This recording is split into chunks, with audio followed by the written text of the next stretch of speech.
گاؤں سرکل کی طرف سے گزرتا ہوا رحمت آباد قبرستان جا کر اختتام پذیر ہوگا۔ پروردگار آپ حضرات کو توفیق عطا فرمائے کہ اس جلوس عاشوراء میں شرکت اور جو لوگ بھی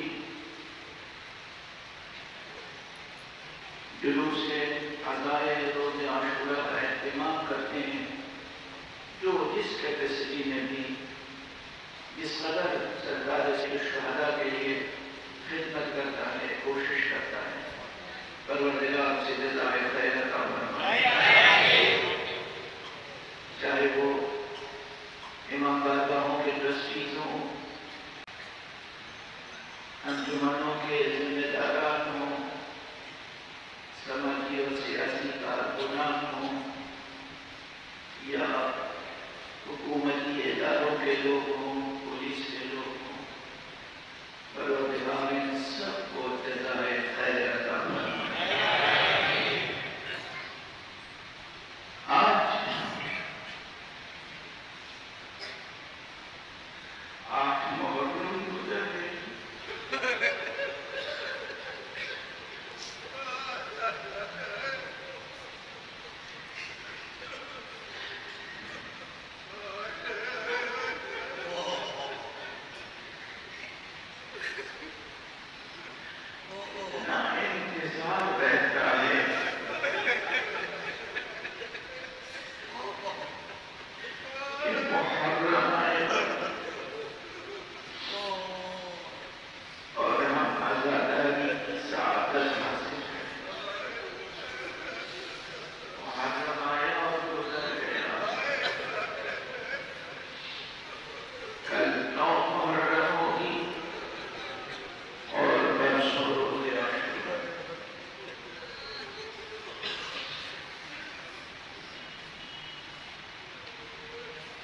پورے قلوب پر جو سیاسی، اقتصادی اور سماجی حالات ہیں، اس کے نتیجے میں زندگی کا ہر شعبہ متاثر ہو رہا ہے، اور یہ فطری بات ہے، یہ فطری بات ہے۔ ہمیشہ یہی ہوا ہے اور یہی ہوگا۔ اس زمان و مکان میں، اس اسپیس ٹائم کمپلیکس میں یہی ہوتا آیا ہے، یہی ہوتا رہے گا کہ زندگی کے شرائط، کنڈیشنز، سرکمسٹانسز یہ انسانی زندگی کے ہر شعبے کو متاثر کرتے ہیں۔ سب سے زیادہ جو چیز متاثر کرتی ہے وہ ہے اقتصادی حالات، اکنامکس۔ اس کے بعد جو سب سے زیادہ متاثر کرتی ہے چیز وہ سیاسی حالات، پولیٹیکل کنڈیشنز اور سرکمسٹانسز۔ یہ دونوں مل کر انسانی معاشرے کو اور انسانی سماج کو بہت متاثر کرتے ہیں، بہت زیادہ۔ پوری دنیا کی جو سیاسی اور اقتصادی صورتحال ہے، یہ دنیا کے ہر مذہب اور ہر مسلک کے انسانوں کو بھی متاثر کر رہے ہیں۔ یہ حالات، یہ حوالہ اس لیے دے رہا ہوں، اور میں بیماریاں آ جاتی ہیں، وبائیں آ جاتی ہیں، بلائیں آ جاتی ہیں، کووڈ-19 آ گیا، ان سب نے عزاداری کی قدروں کو بھی متاثر کرنے کی کوشش کی اور کر رہے ہیں۔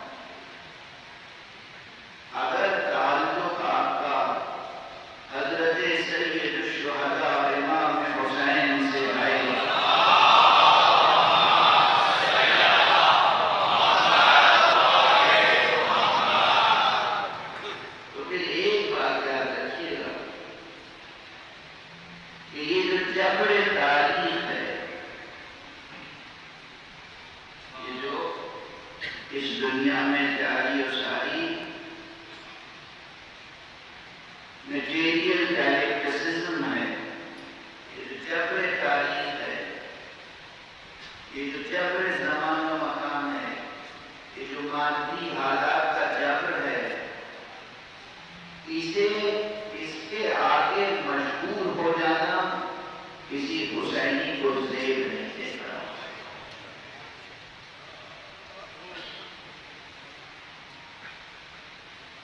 خود حضرت امام حسین ابو عبداللہ الحسین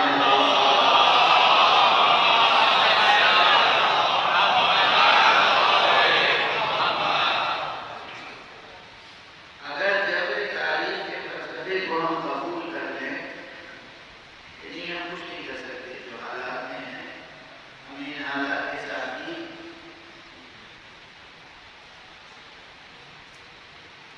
دریا کی سطح پر بہتے ہوئے معمولی سے سکے کی طرح بہنا ہے۔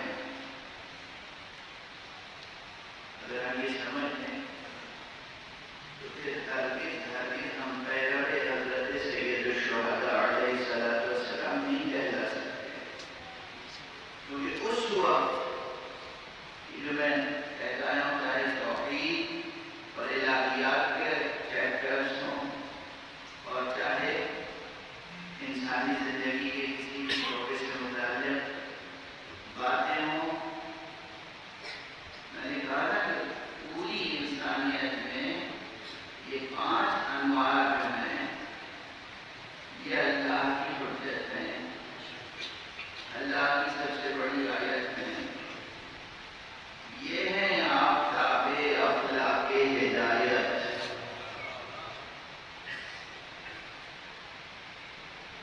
تو آقا حضرت ابو عبداللہ الحسین علیہ الصلوۃ والسلام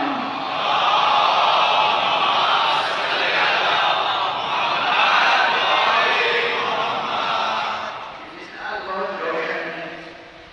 اگر جبر حالات کا فلسفہ جو کا تو قبول کر لیا جائے، بڑا سمجھ لیا جائے، تو پھر انکار بیعت کی کیا معنی ہے؟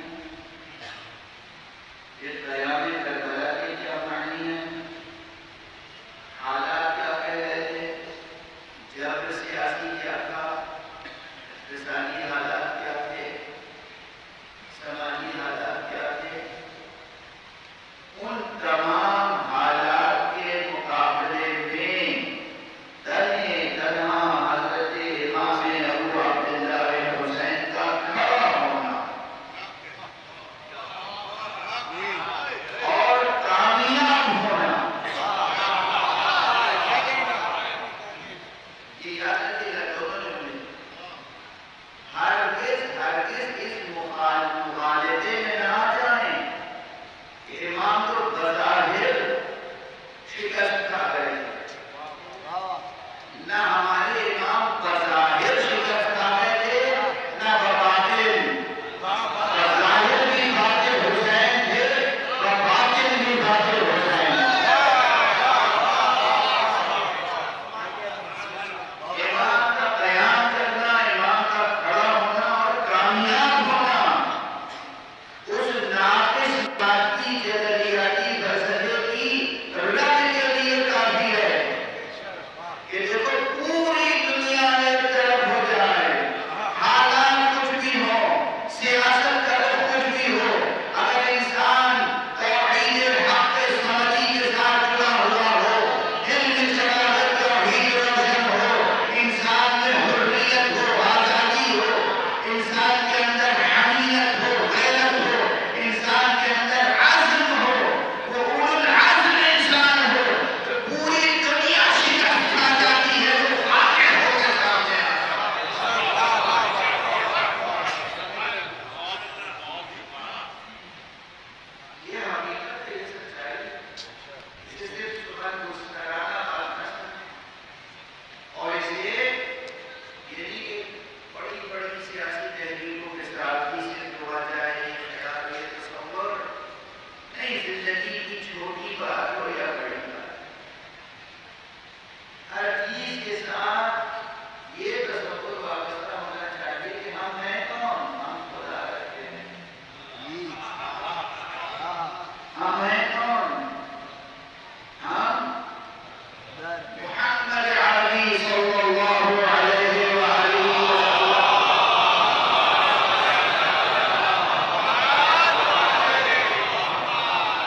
ہم اس عنوان کے تحت آقا حسین کی سیرت کے نورانی گوشے پیش کریں آپ کے سامنے، اور وہ قدریں، وہ ویلیوز جس کی ضرورت تمام عالم انسانیت کو،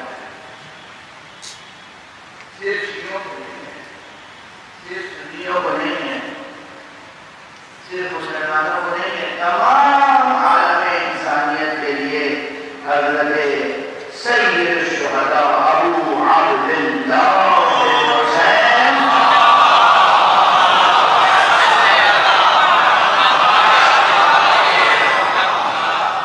راز ہدایت ہے، کشتی نجات ہے، آفتاب ہدایت ہے، سراپا نور ہے، باطن آیت نور کا مصداق ہے۔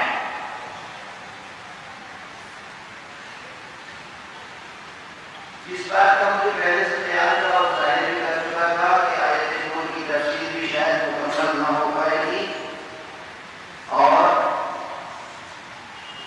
جو کچھ میں اس لیے عرض کرنا چاہتا ہوں کچھ عرض نہیں کر پاؤں گا، لیکن ہمیشہ ایک کامیابی ضرور مجھے ملتی ہے، وہ یہ کہ ذہنوں کو کم سے کم اس موضوع سے مانوس کر دیں، اذہان مانوس ہو جائے، سوالات ذہن میں پیدا ہو جائے، اور یہ سوالات آپ کو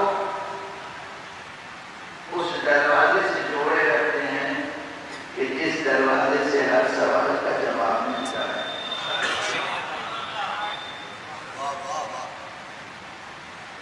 میں نے اسی اشعرے میں کہا تھا، اس سے پہلے بہت سی مجلسوں میں کہہ چکا ہوں، اور آج پھر تیزی سے یہ چھوٹا سا جملہ کہتے گزر رہا ہوں کہ سوالات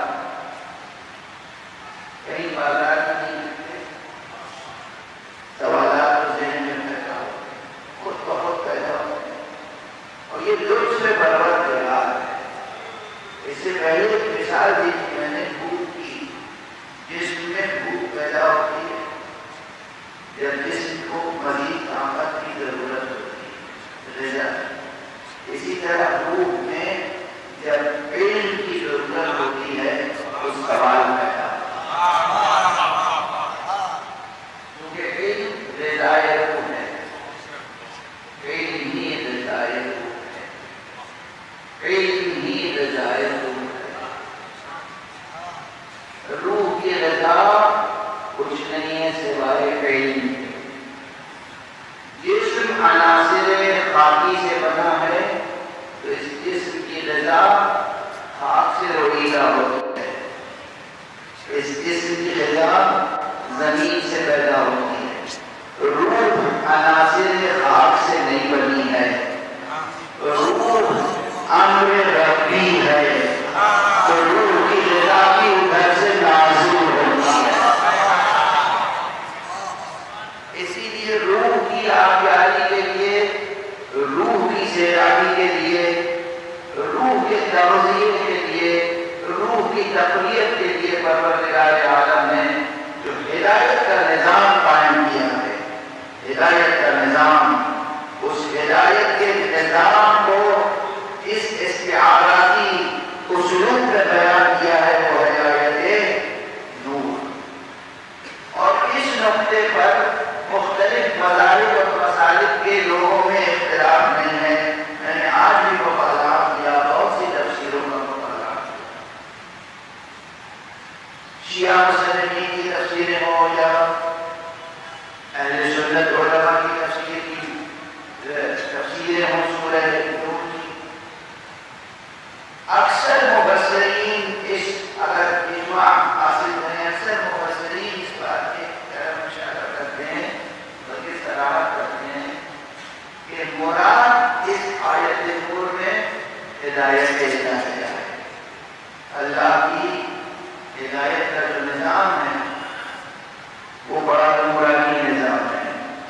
اس کی تشریح کی ہے آیت نور میں مشکات و چراغ و مصباح، اور آخر آیت میں صراحت بھی ہے یہدی اللہ لنورہ من یشاء، اللہ جس کو چاہتا ہے اپنے نور کی طرف طرف ہدایت فرماتا ہے.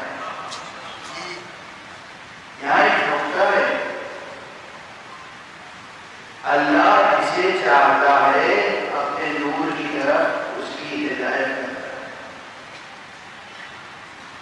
یعنی اگر کوئی واقعاً در اہل بیت تک آ جائے تو اسے شکر کرنا چاہیے کہ اللہ کی ہدایت خاص شامل ہے.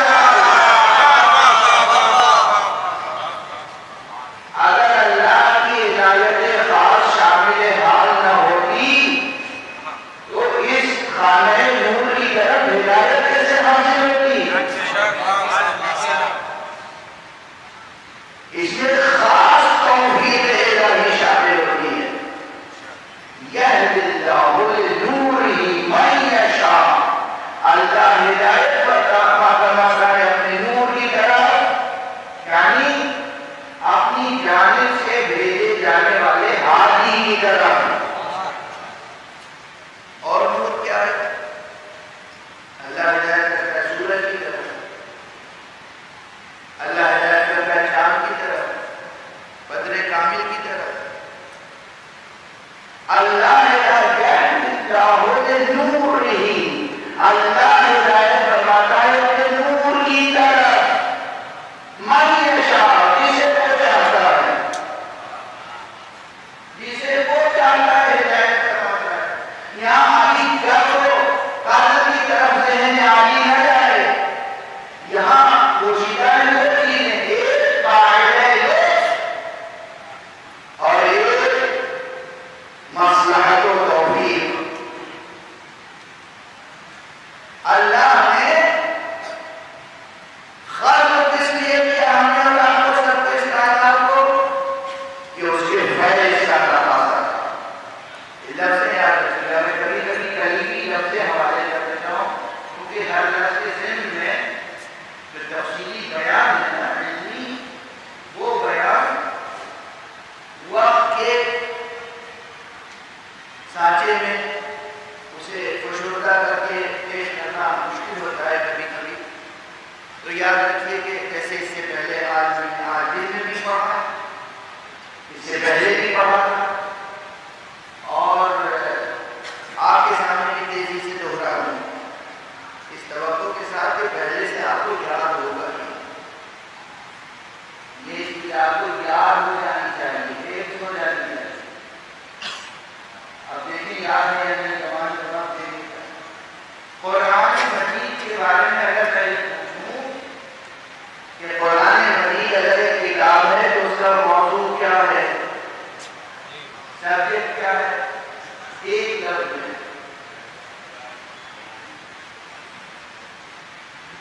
قرآن مجید ایک کتاب ہے اور اس کا موضوع ہے توحید، توحید حق سمجھی. کلیمی الفاظ میں یاد رکھیے، ایسے بہت سے پیچیدہ مسائل. قرآن مجید کا عملی پیغام کیا ہے؟ تقویٰ. قرآن مجید کا نظام کیا ہے جو نظام اس نے دیا ہے عالم انسانیت کو؟ ولایت.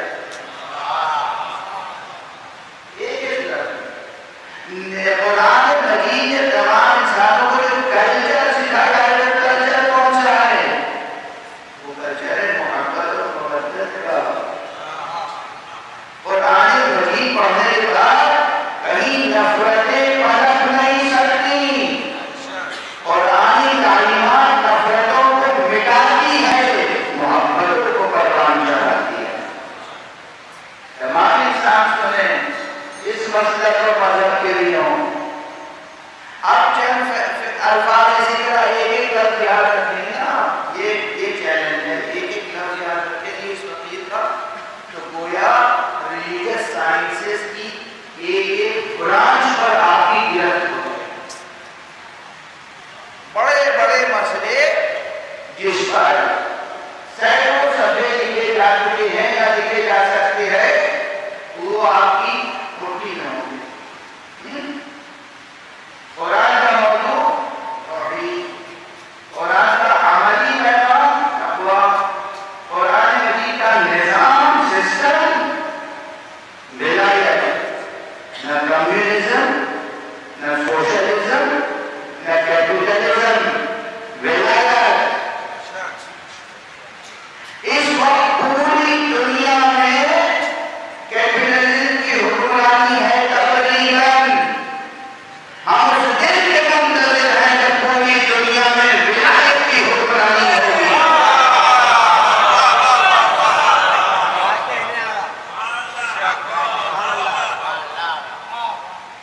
ولایت کی حکمرانی آنی کیا؟ کیپٹلزم کی حکمرانی کیا مانی ہے؟ ایک اطلاع۔ کیپٹلزم کی حکمرانی کے معنی ہے کہ امیر سے امیر تک ہوتا چلا جائے۔ بڑی ٹرمینل ابھی استعمال یونیورسٹی کا لیکچر تو ہے یا کوئی یونیورسٹی کا پروفیسر بھی بیٹھا ہے، ادیب بھی ہے، شاعر بھی ہے، عالم بھی ہے، اسکالر بھی ہے، لیکن ایک مزدور بھی بیٹھا ہوتا ہے پاکستان۔ تو ہم بالکل سادہ سی بات ہے، کیپٹلزم کی فلسفہ کیا ہے؟ جو امیر ہے وہ امیر سے امیر تر ہوتا جائے، جس کے پاس پیسے ہیں اس کے پیسے میں اضافہ ہوتا جائے، ثروت میں اضافہ ہوتا جائے، اور جو غریب ہے وہ غریب سے غریب تر ہوتا چلا جائے۔ اور ان کیپٹلسٹوں کے سامنے یہ جتنی بھی تقریریں کرتے ہیں نا، یو این کے پلیٹ فارم سے، یونیسکو کے پلیٹ فارم سے اور پتہ نہیں کس پلیٹ فارم سے، یہ سب سیاسی باتیں ہوتی ہیں۔ Human rights, human values, moral values, سب سیاسی باتیں ہیں۔ اس میں کوئی جوہری حقیقت نہیں ہے۔ عام انسانوں کی قدر و قیمت ان کے سامنے حشرات الارض کے برابر بھی نہیں ہے۔ ان مغروب لوگوں کو پہچانیں، بیدار ہوں، غفلت میں نہ رہیں۔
دہراتے ہیں خدا رازق ہے، خدا کریم ہے، خدا رحیم ہے، خدا فیاض ہے. ان آنکھوں سے جب دیکھتے ہیں تو اس کا ہے کبھی فاطمہ کو کیسے ملتا ہے، کبھی حسین کو کیسے ملتا ہے.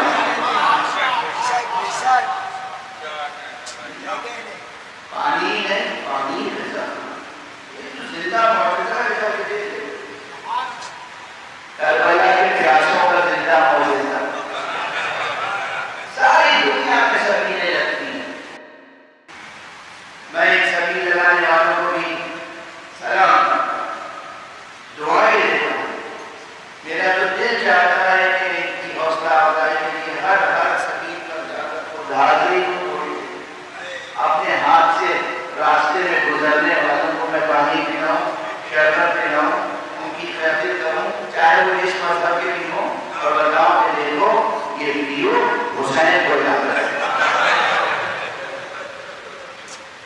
بہت بڑی عبادت ہے. عبادت ہے، میں کہہ رہا ہوں عبادت ہے. خدا آپ کو زندہ سلامت رکھے، آپ کو خوب برکتیں عطا کرے. جو جتنا بھی کنٹریبیوشن کرتے ہیں ان سبیلوں کے لیے یا کسی بھی اعتبار سے امام حسین کی رضا کے لیے، آپ کو اندازہ نہیں کہ اس کا عالم کتنا ملتا ہے اس دنیا میں اور کتنا ملے گا اس دنیا میں. یہ کوئی جذباتی باتیں نہیں کرتا، یہ حقیقت ہے، ٹھوس حقیقت. کل سے اگر ذہن کا آپ کا مربوط ہے تو کل میں نے سوال کیا تھا نا، میں نے جواب ہی دے دیا تھا، مگر پھر اور واضح کر دوں. دنیا خدا رازق ہے، کریم ہے، رحیم ہے، رحمان ہے، عظیم ہے. اس کے بندے پھر جہالت اور اخلاص میں کیوں مبتلا ہیں؟ کہ حکمرانی کیوں ہے جگہ جگہ، افریقہ میں، یمن میں، مختلف جگہوں پر. اور صرف ایشیا اور گھر پر کی بات نہیں ہے. ذرا چلے جائیے ساؤتھ امریکہ میں، چلے جائیے دوسری کنٹریز میں، وہاں کس قدر غربت ہے، کس قدر افلاس ہے، کیسی نادانی ہے. سب کا درد آپ کے دلوں میں ہونا چاہیے اور سب کی خبر رکھیے. یہ کیوں بھوک کون کاٹ رہا ہے؟ آج کا ویسٹرن کیپٹلزم. یہ بھوکوں کو بھوکا رکھتے ہیں. ارے یہ تو وہ ہیں جو بچوں کے ہاتھوں سے نوالا چھین کے. آپ کیا جانیں ان کی شفاعت؟ اپنی مرضی سے، اپنے حفظ، اپنے حسد، اپنی غلط سیاست کے لیے ہاسپٹل سے بمباری نہیں کرتے لیے کرتے نہیں. اور ان کے خلاف کوئی مقدمہ قائم نہیں ہوتا عالمی عدالت میں، کیونکہ عدالت میں ان کی وہی مجرم، وہی حاکم، وہی منصف. اسکولوں پہ حملے ہوتے ہیں نہیں، نادان بچے، طالب علم، علم حاصل کرنے والے بچے سسک کے مر جاتے ہیں نہیں. جرائم، جنگی جرائم کا ذرا ایک فہرست مرتب کیجیے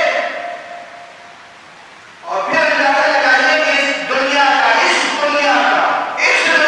سب سے بڑا قاتل، سب سے بڑا مجرم، سب سے بڑا شقی امریکہ کے عدالت میں نظر آتا ہے.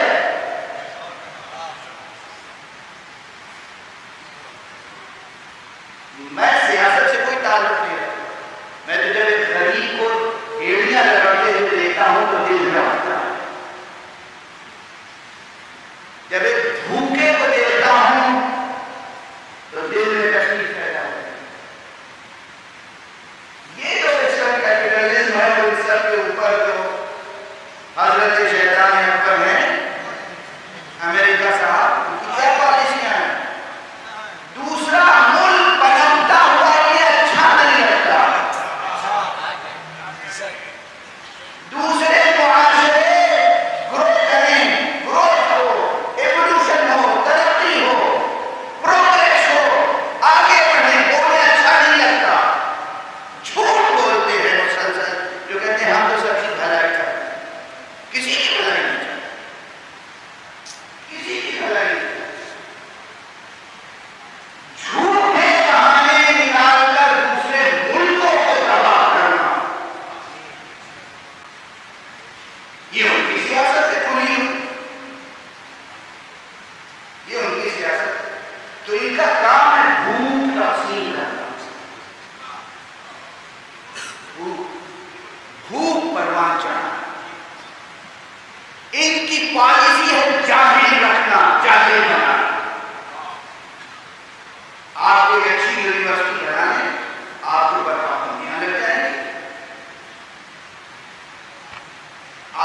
اجازت سے. آپ کو کیا ہمیں ہاسپٹل میں رہنے کا؟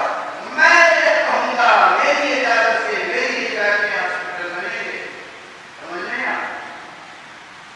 سیاسی تقریر سے ہر کسی سے سمجھے گا کہ سیاسی تقریر ہو رہی ہے. ہر کس نہیں. میں انسانی مسائل کو ایڈریس کر رہا ہوں اور یہ بتا رہا ہوں کہ دنیا کے سرمایہ داروں، سرمایہ پرستوں سے عالم انسانیت کا بھلا ہونے والا نہیں ہے. بھلا ہوگا تو اس دین، اس مسلک، اس مذہب اور ان ویلیوز اور اس لائٹ اور اس انلائٹمنٹ کے ذریعے جو کربلا کے بھوکے اور پیاسوں کے ذریعے سے سامنے آئے. بہت واضح ہے. کل سے آج تک 2-3 بلکہ اس سے زیادہ جرنلسٹ، کوئی ٹی وی جرنلسٹ، کوئی ویسے ہی میڈیا کا شخص پوچھ چکا، آپ عزاداری کرتے کیوں ہیں؟ آپ محرم کے پریچر بن کے آتے کیوں ہیں؟ آپ کس لیے چاہتے ہیں کہ عزاداری فروغ پائے؟ سڑکوں پر لے کر جلوس کیوں آتے ہیں؟ ہم اس لیے آتے ہیں کیونکہ ہم سے کوئی بھوکا دیکھا نہیں جاتا، ہم سے جہالت دیکھی نہیں جاتی، ہم سے بیماریاں دیکھی نہیں جاتی، ہم سے بے امنی دیکھی نہیں جاتی، ہم سے بے چینی دیکھی نہیں جاتی، ہم سے فتنہ اور فساد اور لڑائی اور جھگڑا دیکھا نہیں جاتا. تو ہم کیسے روکیں؟ ہمارے پاس کوئی طاقت نہیں ہے، کوئی اسلحہ نہیں ہے. ہمارا اسلحہ ہے آنسو، ہماری طاقت ہے ہمارا غم. ہم کربلا کے مظلوموں کا تذکرہ کر کے لوگوں کے دلوں کے گراز کو، درد کو بڑھانا چاہتے ہیں. انسان ظالم کی شناخت پیدا کرو، ظالم کی شناخت پیدا کرو، پہچان. اور میڈیا کے لوگوں سے میں 10 کے ادب جوڑ کے کہتا ہوں، خدا اپنے ضمیروں کو زندہ رکھے. بن چکی ہے میڈیا انڈسٹری، بن چکی ہے، مگر آپ انسان ہیں نا، آپ کے سینے میں دل ہے نا، آپ کے کاسے سر میں دماغ ہے نا، آپ کے مادی وجود کے اندر ایک روح ہے یا نہیں؟ آپ عوام الناس کے سامنے جو خبریں پیش کریں وہ اس نیت سے پیش کرتے تھے کہ ہمیں انسانیت کو بھلائی تک پہنچانا ہے، ہمیں جہالت مٹانی ہے، ہمیں غربت مٹانی ہے، ہمیں نفرتیں مٹانی ہے. میڈیا کے ذریعے سے نفرتیں بڑھانے نہیں، مٹانا ہے. محبتوں کو پروان چڑھائیں، مودتوں کو پروان چڑھائیں. بس گفتگو ہوتی چلی جا رہی ہے، وقت گزرتا چلا جا رہا ہے. میں تو چند لفظیں کلیدی اور آپ کے سپرد کرنا چاہتا ہوں. قرآن مجید، اس لیے گفتگو سے ضروری ہے انٹلیکچوئل ڈسکورس بہت کرنا آتا ہے، فلسفی بیان کرنا بہت آتا ہے. پہلے تو بدنام کرنا نہیں آتا، مولانا ممبر پہ بیٹھ کے مشکل زبان استعمال کرتے ہیں اور فلسفہ آپ کہہ رہے بیان کرتے ہیں. لوگ تو کہتے ہیں فلسفہ بتاتے ہیں، جس کی جو سطح ہوتی ہے تہذیبی وہ ویسے ہی تو گفتگو کرتا ہے نا. فلسفہ، منطق، حکمت سب کی جگہ کچھ بات عملی کی تو ہونی چاہیے، نظریات عمل سے جڑے ہوئے. تو یہ عملی باتیں روزمرہ کی ہر گھر میں کربلا برپا ہے.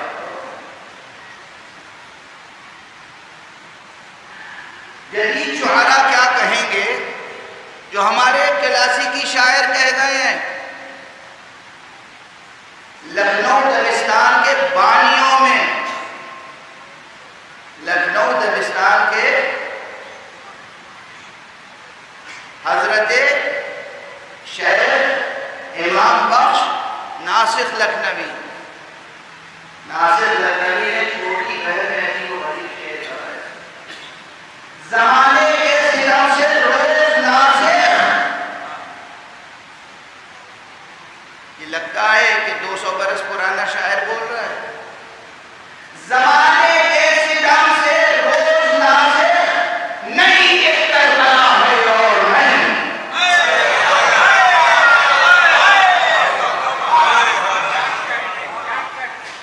زمانے کے ستم سے روز نازے نہیں ایک کربلا ہے اور میں ہوں. اور ان تمام کربلاؤں کے پیچھے کہیں نہ کہیں خونی پنجہ، آہنی پنجہ سرمایہ پرستوں کا ہوتا ہے، سرمایہ داروں کا ہوتا ہے بطور خاص لشکر کیپٹلسٹ. اسے تمام لوگوں کو ایک صرف میں ہر صرف شیوں کے لیے تقریر نہیں کر رہا ہوں، تمام انسانوں کا مسئلہ. اللہ نے پیدا کیوں کیا؟ فیض، ایک لفظ یاد رکھیے گا، فیض. فیض وجود تھا جو ظاہر ہوا تو تمام عالم میں امکان وجود میں آیا. یاد رہے گا یہ؟ اللہ نے فیض وجود بخشنے کے بعد پھر ضرورت سمجھی، اس کی حکمت کا تقاضا یہ ہوا کہ ان کے لیے ہدایت، ایک تو ہدایت فطرت میں رکھی. فطرت میں ہر انسان کی فطرت خود مکمل کتاب ہدایت ہے. کاش یہ جملہ لے کے جائیں. ہر انسان کی فطرت، نیچر ایک مکمل کتاب ہدایت ہے. مگر چونکہ یہاں ماحول ایسا ہوتا ہے کہ ہر شخص اپنی کتاب فطرت پڑھ نہیں پاتا تو پھر اس کو مزید ہدایت کی ضرورت ہوتی ہے. دل کہتا ہے کہ سچ بولو. انسان حالات سے مجبور ہو کر جھوٹ بولتا ہے تو چاہیے کہ کوئی نبی سامنے آئے صادق اور امین اور وہ اس ضمیر کی آواز کو زندگی عطا کرے. یہ حکم دے کہ سچ بولو، جھوٹ بولنا گناہ. ضمیر انسان کا، فطرت انسان کی ہے کہ دیکھو خیانت نہ کرو، امانت میں خیانت نہ کرو، مگر انسان خیانت کرتا ہے. اب ضرورت ہے کہ ایسے نبی کی جو آگے تعلیم دے دیکھو خیانت نہ کرو. یہ اندر سے ابھرنے والی آواز فطرت کی اور عقل کی، اس کو قوت عطا کرتا ہے اور نبی. یہ نبی کو کیوں بھیجا اللہ نے؟ وجود عطا کیا فیض کے لباس دیتا ہے. فیض، فیض. نبیوں کے، رسولوں کے، اماموں کے بھیجنے اور معین کرنے کا نظام قائم کیا کس لیے؟ لطف خدا. یاد رہے گا لطف، فیض اور اس کے بعد لطف. فیض چار لفظیں کو یاد رکھیے گا، توحید، تقویٰ، ولایت اور عطا. اب یہ تین لفظیں یاد رکھیے گا. فیض وجود کا فلسفہ، لطف ہدایت کا فلسفہ. اب انسان کو مزید بھی کچھ چاہیے. اندر سے آواز آ رہی ہے، یاد رکھیے، اندر سے آواز آ رہی ہے، باہر سے آواز آ رہی ہے. اندر سے طاقت اچھائیوں کی طرف اور خدا کی طرف آگے بڑھا رہی ہے، باہر سے طاقت بلا رہی ہے، راستہ دکھا رہی ہے. لیکن اس کے باوجود بھی زمین سنگلاف ہے، پتھر ہیں، کنکریاں ہیں، کانٹے ہیں، دریا ہے، سمندر ہے، رکاوٹیں ہیں. ادھر ایک شخص کھڑا ہے، ادھر ایک سرمایہ پرست کھڑا ہے، ادھر کوئی اور محارب کھڑا ہوا ہے. یہ جو رکاوٹیں ہیں، ان رکاوٹوں کو دور کرنے میں بھی اگر انسان اپنے اندر کی آواز سنے، اس پر لبیک کہے، نبی کی آواز سنے، امام کی آواز سنے، لبیک کہے اور آگے بڑھنے کی کوشش کرے، پوری کوشش کرے، تو اب فیض کے بعد، لطف کے بعد ایک تیسری چیز آتی ہے، اسے کہتے ہیں توفیق. توفیق کے کیا معنی ہے؟ سمجھ میں آئے؟ توفیق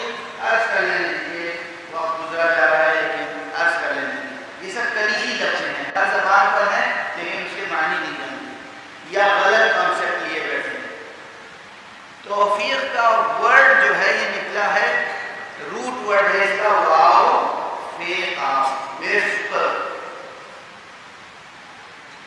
اسی سے اردو زبان میں ایک لفظ عام ہے اور ہندی میں بھی ہے موافقت. عام لفظ ہے نا. کوئی شخص کوئی کام کرنا چاہتا ہے, آپ اٹھے, آپ کا یہ کام بہت اچھا ہے بھائی, میں بھی آپ کے موافق ہوں, آپ کے ساتھ. یہ کیا ہوئی؟ موافقت. ٹھیک ہے. موافقت کے مقابلے میں کیا چیز ہوتی ہے؟ مخالفت. جب میں نہیں چاہتا ہوں, مجھے سمجھ میں نہیں آئی بات آپ کی, میں آپ کے ساتھ نہیں ہوں. موافقت کے معنی ہے ساتھ آ جانا.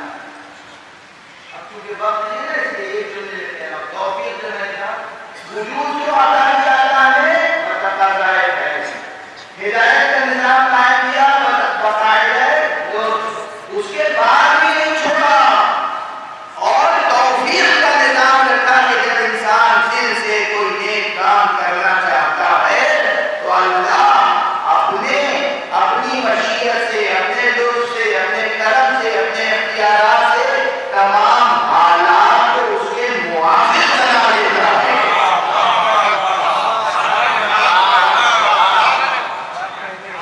حالات کو اس کے موافق بنا دیتا ہے تاکہ وہ اس نیکی تک پہنچ سکے, اس خیر کو حاصل کر سکے, اور حق سبحانہ و تعالیٰ کی سچی بندگی کر سکے, حق سبحانہ و تعالیٰ سے قریب ہو سکے. واضح ہو گئی بات؟ توفیق ایسے ہی نہیں ملتی, اندر جذبہ ضروری ہے, ارادہ ضروری ہے. اپنے اختیار سے قدم اٹھاؤ. قدم اٹھانا تمہارا کام ہے, قدم کے نیچے سے کانٹوں کو ہٹا دینا ہمارا کام ہے.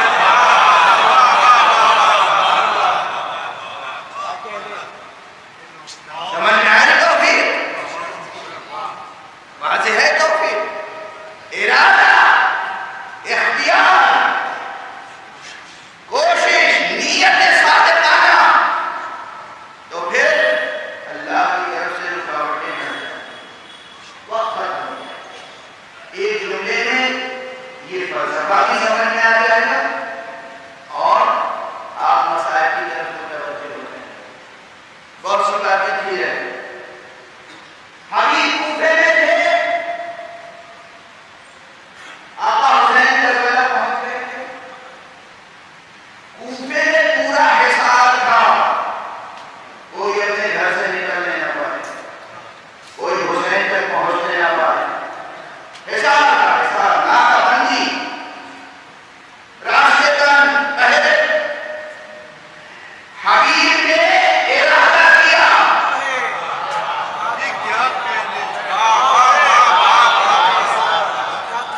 حبیب نے گھر بیٹھے ہوئے تھے نا, حبیب بیوی کے ساتھ بیٹھ کے دسترخوان میں کھانا کھا رہے تھے.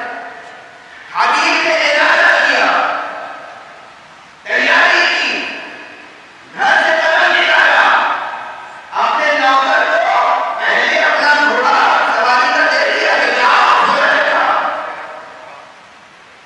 واضح ہے, جب سنتے رہتے نا, اس سے درس کیا لیا؟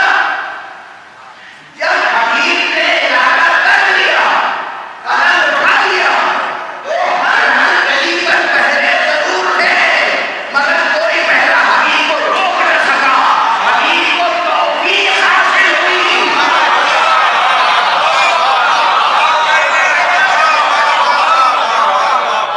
حبیب آقا حسین تک پہنچ گئے.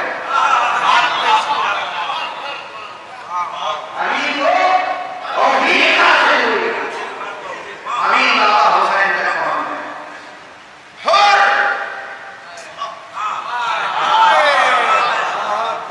پہلے حور کا جذبہ تو ہو,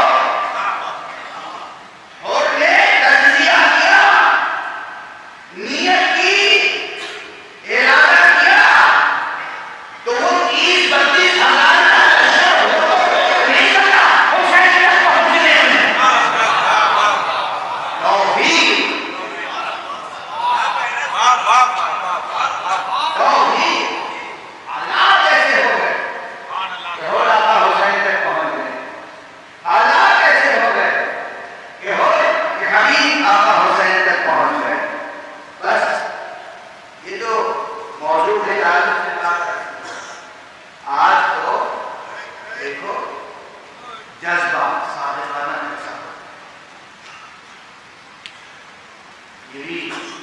جڑی ہوئی ہے بات تسلسل کے ساتھ۔ آقا حسین جب مکے سے کربلا کی طرف آ رہے تھے تو راستے میں ایک مقام پر اپنے برسنی پر گھوڑے پر سواری پر چلے جا رہے ہیں، جاتے جاتے حالت نومیہ آتی ہے، جسے عام استعمال کہتے ہیں غنود کی نیند سی آئی، بس ذرا سی نیند سی آئی، اور اس کے بعد آپ نے کہا انا للہ و انا الیہ راجعون والحمد للہ رب العالمین۔ دنیا حسین کو پہچانے کے لیے یہ دو جملے الگ الگ ہیں نا۔ الحمدللہ کب کہتے ہیں؟ جب کوئی نعمت ملتی ہے، جب کوئی نعمت ملتی ہے تو الحمدللہ کہتے ہیں۔ آقا حسین نے پہلے کہا انا للہ و انا الیہ راجعون، اور کہا الحمدللہ رب العالمین، اور ایک مرتبہ نہیں کہا، دو تین مرتبہ کہا الحمد انا للہ و انا الیہ راجعون والحمد للہ رب العالمین۔ جوان بیٹا برابر میں چاہیے، آگے بڑھے گا بابا، خدا آپ کو کوئی برا وقت نہ دکھائے، یہ تو بتائیے کہ آپ انا للہ و انا الیہ راجعون کیوں فرما رہے ہیں؟ بس میں جس بات کو بہت چاہتا ہوں تو تین جملے کہوں گا، یہ تو اتنی عظیم شہادت ہے، اس شہادت کو پڑھنے کے لیے ہی کلیجہ پھٹ جاتا ہے۔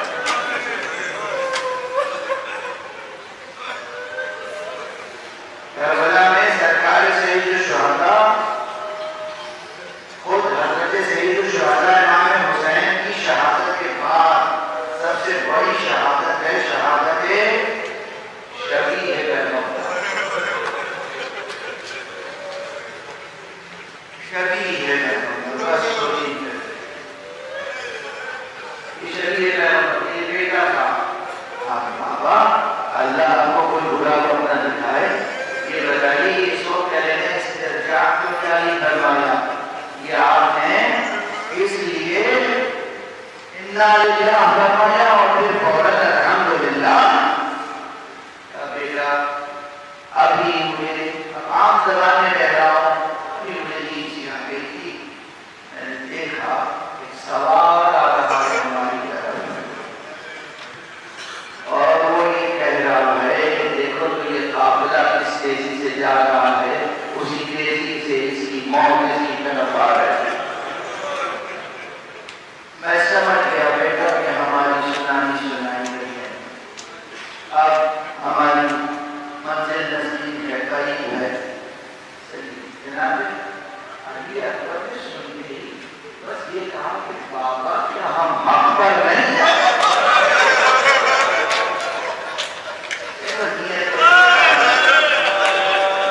آزم کیسا پالے سن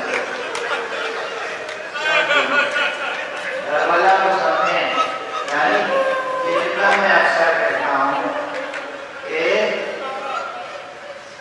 کربلا میں کوئی بیٹا اپنے باپ کا صرف اس لیے ساتھ نہیں دے رہا تھا کہ یہ پاپا ہیں میں ان کا بیٹا،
کیا فیصلے کیے کہ روز عاشورہ تمام اصحاب بھی موجود تھے اور تمام انصار بھی جنگ کا آغاز تھا اور تیر عمر ابن سعد کے لشکر کی طرف سے امام کی طرف بھیجا گیا، جنگ شروع ہوئی تو امام نے سب سے پہلے یہ فیصلہ کیا کہ میدان میں میں اپنا بیٹا اکبر بھیجوں گا۔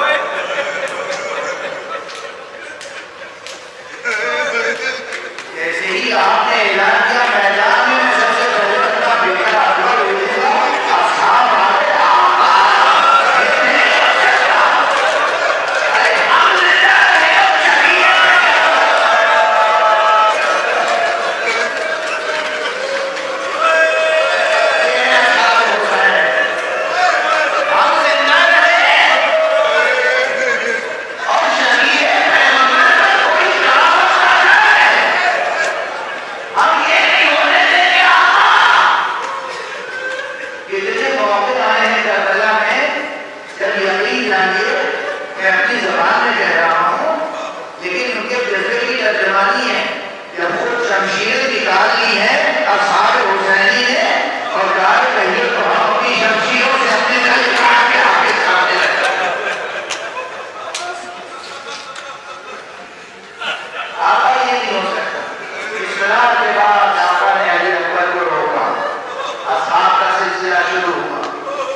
سرکار سید الشہداء کے کچھ مسائل کو لانے چلوں گا، کل